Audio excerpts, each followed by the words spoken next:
Well, hey guys, I'm on my way to Kroger to pick up some groceries, and let me tell you, I'm wearing this white coolie bar top. This color, this is what you want to be wearing this time of year, because A, it keeps you cool. Yes, long sleeves keep you cooler. It's a fact. You never see landscaping crews out and about in a tank top. This is why.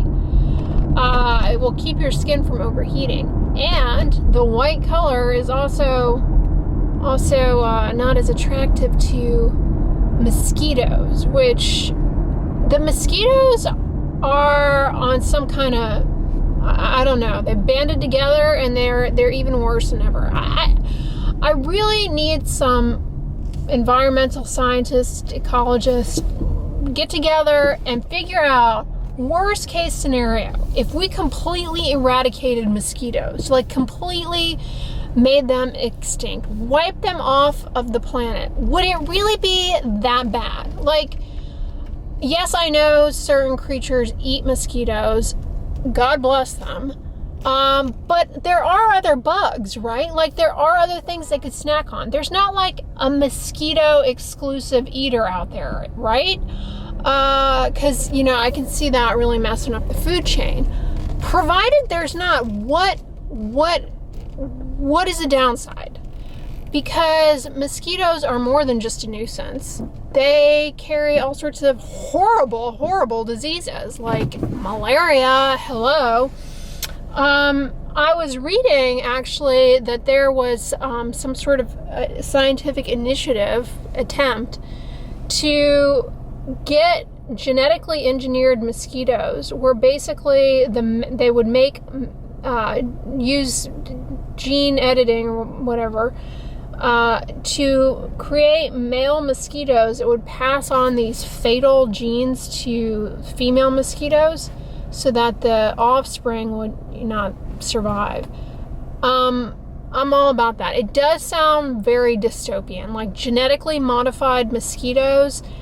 That is the kind of thing I can see somebody on TikTok getting their panties in a bunch about, right? Like, that just does not sound like something the wellness and health gurus would latch onto with open arms, right? But I'm here for it, like, provided there's no downside, which I mean, what is the downside I need to know to eradicating mosquitoes? I'll be here all day. That does sound a bit dystopian, I admit. Like, a genetically modified mosquito, I could see that going awry simply because, like, well, what if you transferred those genes to, like, other insects? Like, I don't know enough about that. But all that to say, I'm all in favor of getting rid of mosquitoes. Like, there's this bacteria that they can put in water that will eat mosquito larvae. I'm all for that because they're no good. And I wear insect repellent, but I am not good about wearing it, and it always comes back to bite me. No pun intended. Like, you know, I'm in the habit of putting on sunscreen on a daily basis, but you don't need to be wearing insect repellent on a daily basis. You only need to use it when you need it. But I always manage to get myself in these situations where I don't have any insect repellent on me and I'm getting eaten alive. Like those little, and then there are those little, they're called midgies. They call them no-see-ums here. They're these little tiny, I think they're in the fly family. They're not actually mosquitoes, but man, those insert your favorite expletive here, love my ankles.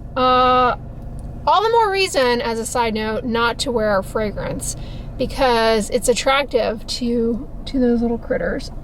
For example, I'm pretty sure I got eaten alive much worse than I do on a routine basis with those little no-see-ums when I was wearing that ginger snap cookie lotion from Fenty Skin, the one that has all that glitter in it.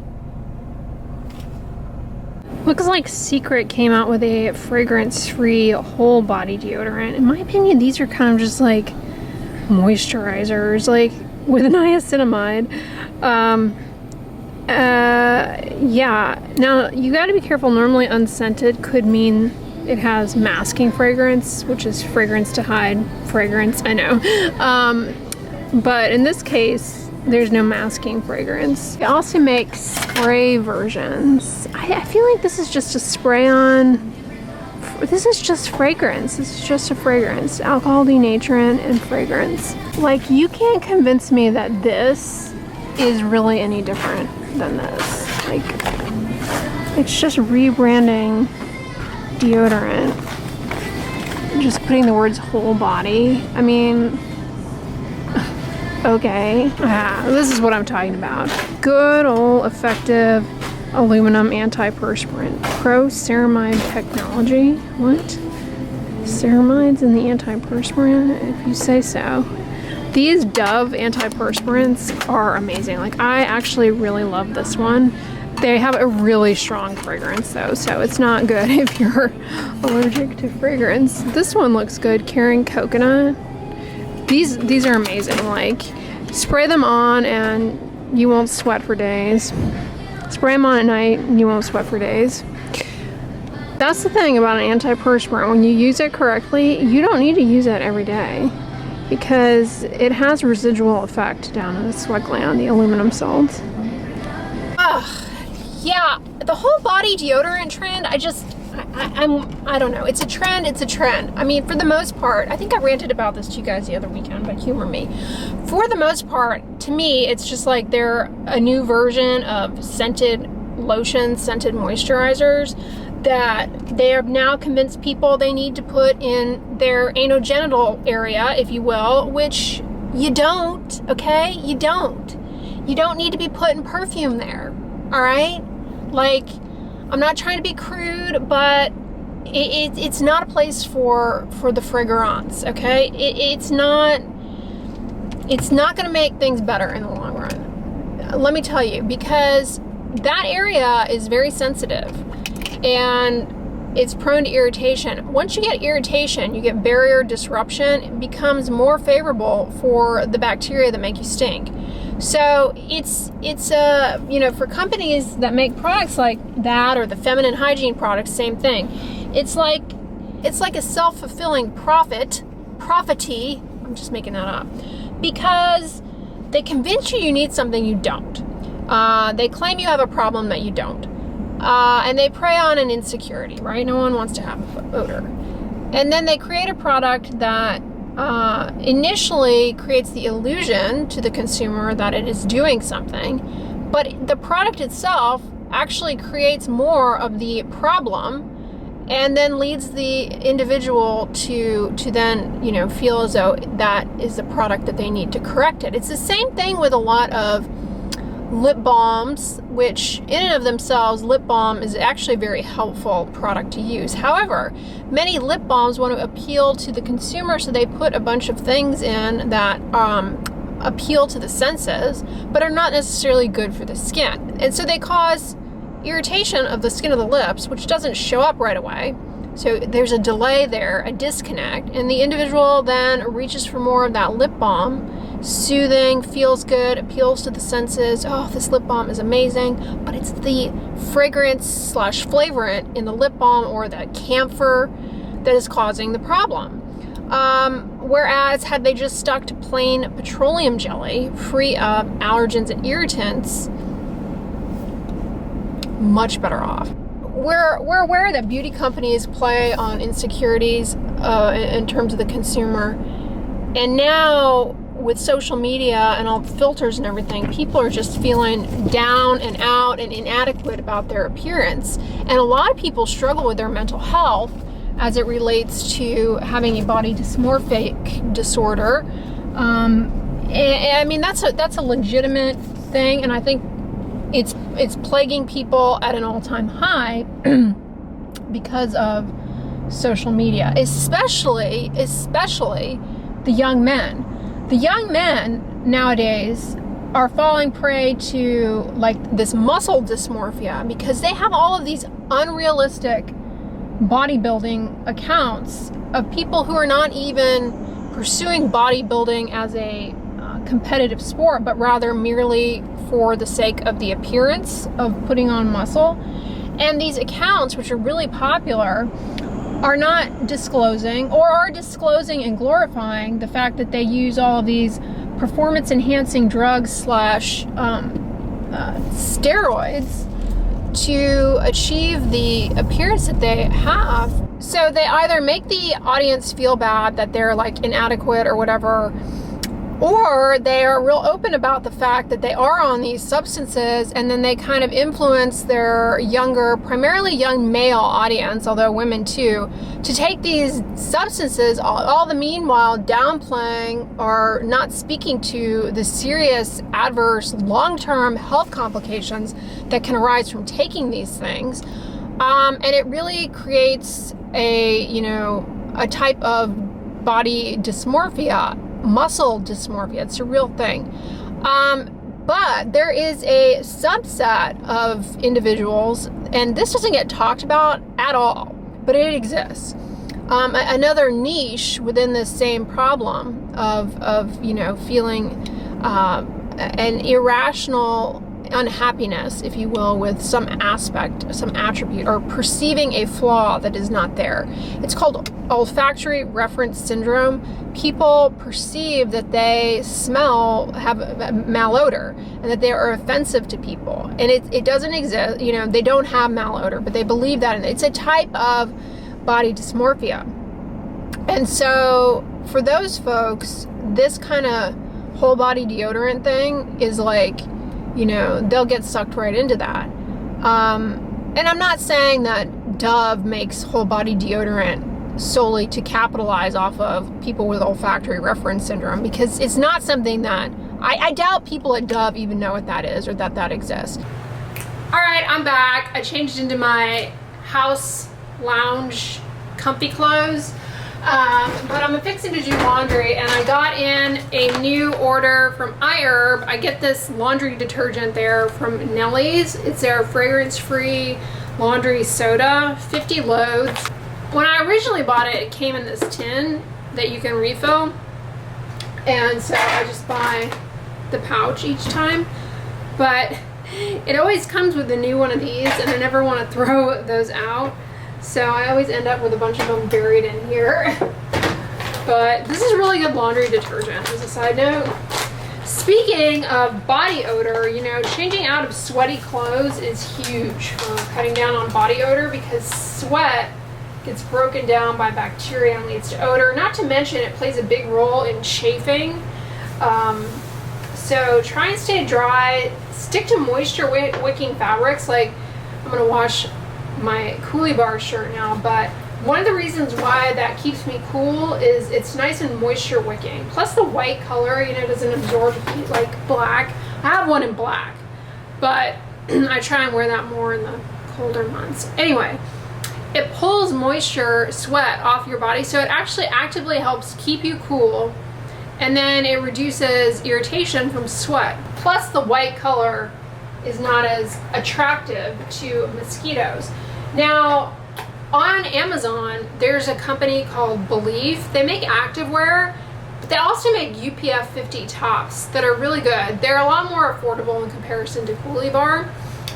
So check that out if you're looking for a more budget-friendly alternative.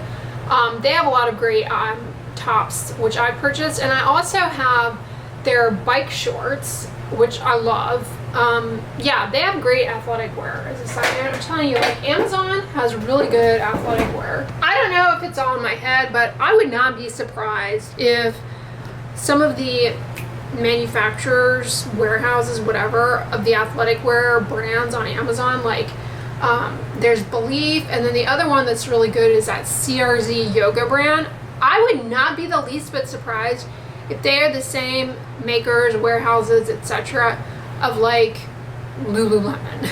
I don't really own much from Lululemon, so I can't really compare, but it would not surprise me.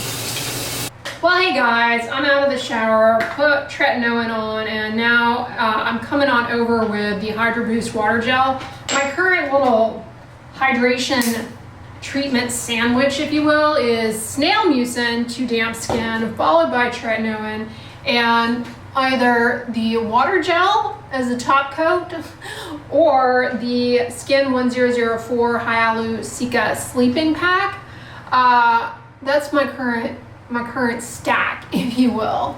So in the morning, I've been doing my Omnilux mask, followed by the Timeless CoQ10 serum, followed by whatever sunscreen I want, because I'm always testing out sunscreens, and so I have a variety in rotation at any given moment. Right now, I have been using a lot of Japanese sunscreens, and stay tuned because I hope to do a video for you guys sometime soon, just because it's been a while since we've done a Japanese sunscreen video. One of them, remember, I purchased a while back when we went to Ebisu, I think that's how you pronounce it, that adorable Japanese shop in the Galleria Mall. And there's actually a new shop called Tesso Life that I think I'm gonna go to tomorrow. And I'll take you guys along. So make sure you come back for tomorrow's vlog, because if it's as good as they're hyping it up on the internet to be, I'm stoked. Like, not only does it appear to have a ton of Japanese skincare, but it also has like all sorts of little figurines and all sorts of snack foods and stuff. I'm dying to go. Houseware, like it's like almost like a Japanese Target in a sense. I am dying to go. So I'll take you guys along. Make sure you come back for the vlog tomorrow. The other part of my skincare routine is ointment centric. So I like to use an ointment all over my feet, like to my lower legs, and also to like my eyelid area, my lips. And I've been doing the Cetaphil healing ointment. This one's nice. It's a little bit softer in texture definitely compared to Aquaphor. Aquaphor, in my experience using it, is stiffer. This is a lot softer because it has shea butter. Speaking of to my eyes, I want to get back on my La Roche-Posay Cicaplast gel, because when I was using that around my eyes, man, it really had a drastic effect in like tightening the skin around my eyes. I got a little tretinoin on near my upper eyelids, and so they've been kind of dry and irritated, but I should bring that back in, because let me tell you, that is a great skin protectant for around your eyes for reducing eyelid irritation. Like, we have all sorts of aerosolized allergens here, pollens, molds, and if you are into cooking certain spices and things, they can end up causing eyelid irritation because they settle on the eyelids. The skin there is thin. So I really like that product as an eyelid skin protectant for eyelid dermatitis, for preventing it by protecting the skin and for healing it as well. It's glycerin based. In contrast to Cicaplast Balm, it is a lot more hydrating, and it doesn't go on opaque white. It's clear and colorless. So it's kind of a difference in the aesthetics of it. Body moisturizer, I've been using the Gold Bond Radiance Renewal. Really enjoying this as a side note. But once I finish this, I'm gonna go back to the Gold Bond Age Renew Retinol. That's great. I have a bunch of Gold Bond moisturizers that I want to make my way through. Expensive skincare, people enjoy it, whatever. But I feel like a lot of the more expensive brands, they kind of slack a bit on body moisturizing, or they'll come out with a moisturizer and it's like this really lightweight lotion. It's kind of like, very underwhelming. And the drugstore stuff is just like blowing it out of the water. Speaking of Sephora, expensive stuff, this I shared with you guys is that body moisturizer that was gifted to me. It's Fenty Skin. Love the smell. It smells just like a ginger snap cookie, but I had to stop using this because the glitter is just so annoying. I'm only gonna use it here and there to make my way through it, albeit slowly. Anyways, y'all, I'm gonna wrap this vlog up here. I hope you are having a great weekend. Make sure you come back for tomorrow's vlog. I'm gonna go to Tesso Life and I wanna take you guys along. It's gonna be fun. But if you guys enjoyed this video, give it a thumbs up, share it with your friends, and as always, don't forget, sunscreen and subscribe. I'll talk to you guys tomorrow. Bye!